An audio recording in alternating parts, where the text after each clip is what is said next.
Hi, second grade. I know you probably think I keep recording these on the same day, but I don't. I keep wearing this sweatshirt because it's cold and rainy, or kind of cloudy and rainy each day, so I'm chilly. But anyway, it is Tuesday, May 19th. I was actually at school today, cleaning our room and bagging up all your stuff. So all of your school supplies and everything are in the gym.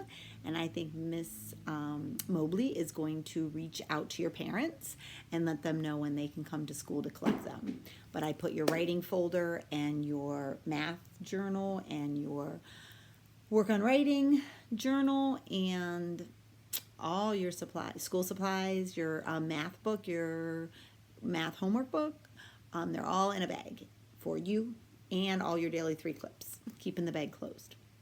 So that's where I was today. So I just got home now, and I'm going to read to you, and we are on chapter 19, the Egg Sac. Next morning, when the first light came into the sky, and the sparrows stirred in the trees, when the cows rattled their chains, and the rooster crowed, and the early automobiles went down the road, Wilbur awoke and looked for Charlotte. He saw her up overhead in a corner near the back of his pen. She was very quiet. Her 8 legs were spread wide. She seemed to have shrunk during the night. Next to her, attached to the ceiling, Wilbur saw a curious object. It was sort of a sack, a cocoon. It was peach-colored and looked as though it was made of cotton candy. "Are you awake, Charlotte?" he said softly. "Yes," came the answer. "What is that nifty little thing? Did you make it?" "I did indeed," replied Charlotte in a weak voice. "Is it a plaything?" "A plaything? I should say not. It is my egg sac, my magnum opus." "I don't know what a magnum opus is," said Wilbur. "That's Latin," explained Charlotte. "It means great work. The egg sac is my great work, the finest thing I have ever made." "What's inside it?" asked Wilbur. "Eggs?" 514 of them," she replied. 514, said Wilbur. "You are kidding." "No, I am not. I counted them. I got started counting, so I just kept on, just to keep my mind occupied." "It's a perfectly beautiful egg sac," said Wilbur, feeling happy, as though he constructed it himself. "Yes, it is pretty," replied Charlotte, patting the sack with her 2 front legs. "Anyway, I can guarantee that it is strong. It is made out of the toughest material I have. It is also waterproof. The eggs are inside will be warm and dry." "Charlotte," Wilbur said dreamily, "are you ready? Are you really going to have 514 children?" "If nothing happens to any of them, yes. Of course, they will not be born until next spring." Wilbur noticed that Charlotte's voice sounded very sad. "What makes you so downhearted? I should think you should be terribly happy about this." "Oh, don't pay any attention to me," said Charlotte. "I just don't have much pep anymore. I guess I feel sad because I will never get to see my children." "What do you mean you'll never get to see your children? Of course you will. We'll all see them. It's going to be wonderful next spring in the barn cellar with 514 baby spiders running around all over the place. And the geese will have a new set of goslings, and the sheep will have their lambs." "Maybe," said Charlotte quietly. "However, I have a feeling I'm not going to see the results of last night's effort. I don't feel well at all. I think I'm languishing, to tell you the truth." "I don't understand that word languish," said, "and I he hated to bother Charlotte by asking her to explain the word. But he also worried, and he felt he had to ask. Charlotte, what does languishing mean? It means you're slowing down. It means you're starting to feel your age. I'm not young anymore, Wilbur. But I don't want you to worry about me. This is your big day. Look at my web. Doesn't it show up well with the dew on it? Charlotte's web never looked more beautiful than it looked this morning. Each strand held dozens of bright drops of early morning dew. The light from the east struck it and made it plain and clear. It was a perfect piece of designing and building. In another hour or two, a steady stream of people would pass by, admiring it, reading it, looking at it. Looking at it and Wilbur, and marveling at the miracle. As Wilbur was studying the web, a pair of whiskers and a sharp face appeared. Slowly, Templeton dragged himself across the pen and threw himself down in the corner.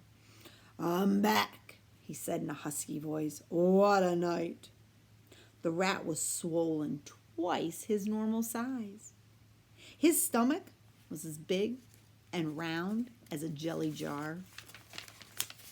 "What a night," he repeated hoarsely. "What a feasting and carousing, a real gorge. I must have eaten the remains of 30 lunches. Never have I seen such leavings, and everything was well ripened and seasoned with the passage of time and the heat of day. Oh, it was rich, my friends, mighty rich." "You should be ashamed of yourself," said Charlotte in disgust. "It would serve you right if you had an attack of indigestion." "Don't worry about my stomach," snarled Templeton. "It can handle anything. And by the way, I got some bad news. As I came past the pig next door, the one that calls himself Uncle, I noticed a blue tag on the front of his pen. That means he won first prize. I guess you're licked, Wilbur. You might as well relax.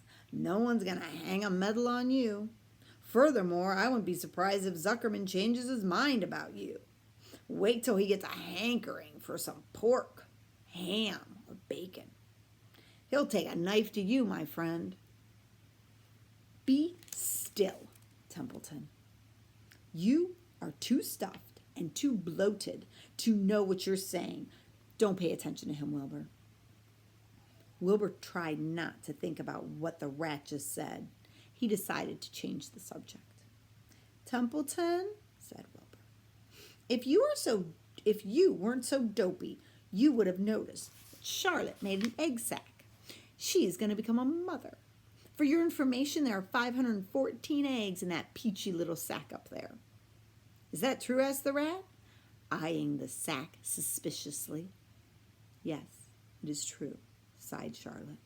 "Well, congratulations," murmured Templeton. "This has been a night." And he closed his eyes, and he pulled some straw over himself, and he dropped off into a deep sleep. Wilbur and Charlotte were glad to get rid of him for a while. At 9 o'clock, Mr. Arbel's truck rolled into the fairgrounds and came to a stop at Wilbur's pen. Everyone climbed out. "Look," cried Fern. "Look at Charlotte's web. Look what it says."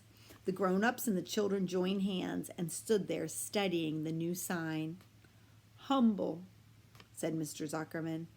Now, isn't that the perfect word for Wilbur? Everyone rejoiced to find a new miracle in the web. Wilbur gazed up lovingly into their faces. He looked humble and grateful. Fern winked at Charlotte. Lurvy soon got busy. He poured a bucket of warm food into the trough while Wilbur ate his breakfast. Lurvy scratched him gently with a smooth stick. "Wait a minute," cried Avery. "Look at this." He pointed to the blue tag on the pig named Uncle's pen. "This pig already won first prize." The Zuckermans and the Arbels stared at the tag, and Mrs. Zuckerman started to cry. Nobody said a word. They just stared at the tag. Then they stared at Uncle. Then they stared at the tag again. Lurvy took out an enormous handkerchief and blew his nose very loud. So loud, in fact, the noise was heard by boys in the horse barn. "Can I have some money?" asked Fern. "I want to go out and see what I can buy." "You stay right where you are," said her mother. Tears came to Fern's eyes. What's everyone crying about?" asked Mr. Zuckerman. "Let's get busy. Edith, get the buttermilk." Mrs. Zuckerman wiped her eyes with her handkerchief. She went to the truck and came back with the buttermilk.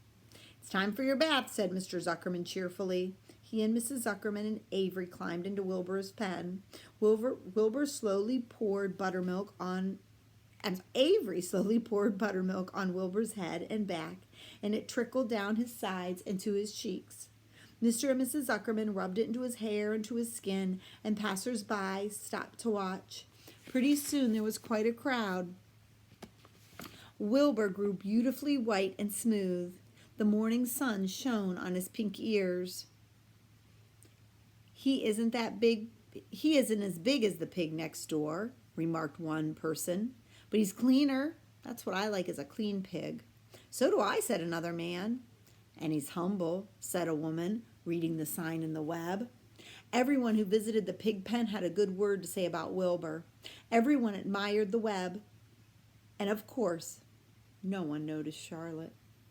Suddenly a voice was heard on the loudspeaker.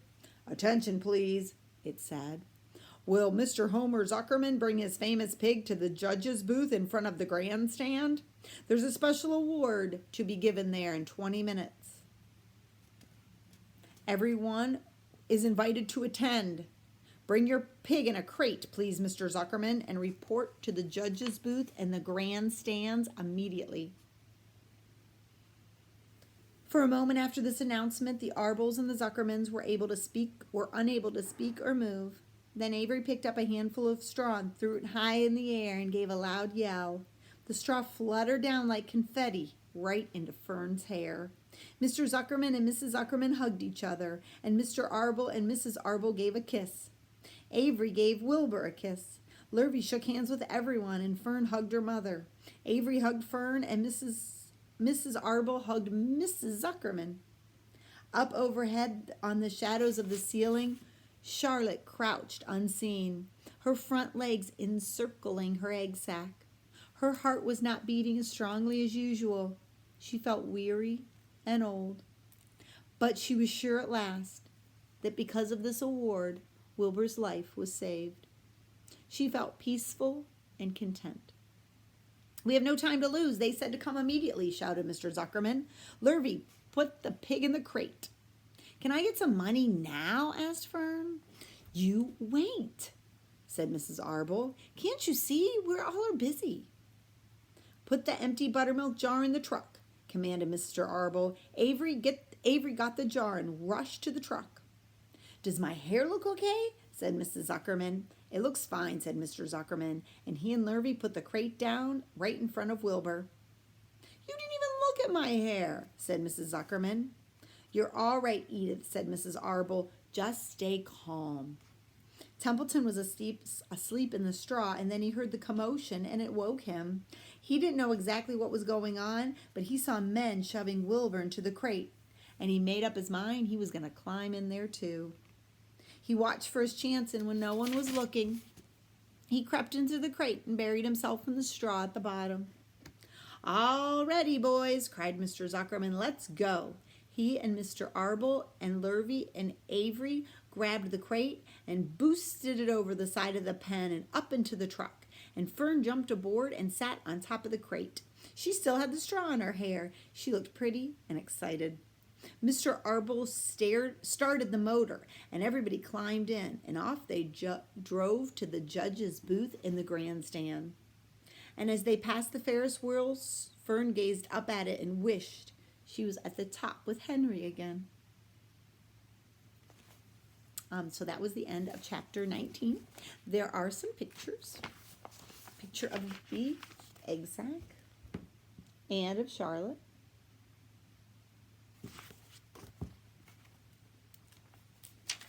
picture of Templeton twice his size.